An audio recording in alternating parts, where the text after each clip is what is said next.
Guys இன்னைக்கு பார்த்தீங்கன்னா இந்த அழகாக இருக்கிற இந்த ட்ராப் பீட்ஸையும் அப்புறம் இந்த மினி பீட்ஸையும் வச்சு தான் சூப்பரான ஒரு பிரேஸ்லெட் பண்ண போகிறோம். அதுக்கு ஃபர்ஸ்ட் என்ன பண்ணால் இந்த மாதிரி பிளாஸ்டிக் ஒயர் எடுத்துட்டு அதை ஹாஃப் அண்ட் ஹாஃபாக இந்த மாதிரி டிவைட் பண்ணி வச்சுக்கணும். நடுவில் ஒரு ஜம்ப் ரிங்கும் அதுக்கப்புறம் ரெண்டு சைடும் அந்த மினி பீட்ஸ் இருக்குல்லையா, ரெண்டு சைடும் ஒவ்வொரு பீட்ஸும் இன்சர்ட் பண்ணதுக்கப்புறம் நடுவில் ஒன்னோட ஒன்று இன்டர்செக்ட் பண்ணுறதுக்காக ஒரு பீட்ஸை வந்துட்டு ஒரு ஒயர்லேருந்து இன்னொரு ஒயருக்கு கிறிஸ் கிராஸாக பண்ணிக்கணும்.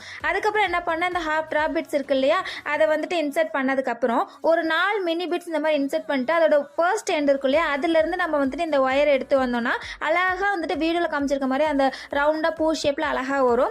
சேம் ப்ராசஸை பார்த்தீங்கன்னா நம்ம அந்த பீட்ஸ்லேயே இன்னொரு எண்ட்லேயும் ஃபாலோ பண்ணணும். இதே மாதிரி ஃபாலோ பண்ணிட்டே வந்துட்டு இருந்தோம்னா நமக்கு அழகாக இந்த மாதிரி வந்துட்டு பிரேஸ்லெட் ரெடி ஆகிட்டே வரும். ஸோ நம்ம கைக்கு அக்கார்டிங் வந்துட்டு இந்த பிரேஸ்லெட் நம்ம பண்ணிக்க போகிறோம். கடைசியாக பார்த்தீங்கன்னா ஜம்பிங்கில் வந்துட்டு இந்த மாதிரி லாப்ஸ்டர் ஹூக் அட்டாச் பண்ணிவிட்டு இன்னொரு எண்டில் அட்டாச் பண்ணிட்டோம்னா அவ்வளோதான், நம்மளோட சூப்பரான பிரேஸ்லெட் ரெடி ஆகிடுச்சு. இதை நான் ஆஃபீஸ்க்குமே பேர் பண்ணிட்டோம்னா சூப்பராக இருந்துச்சு. உங்களுக்கு இந்த வீடியோ பிடிச்சிருந்தா லைக் ஷேர் சப்ஸ்கிரைப்.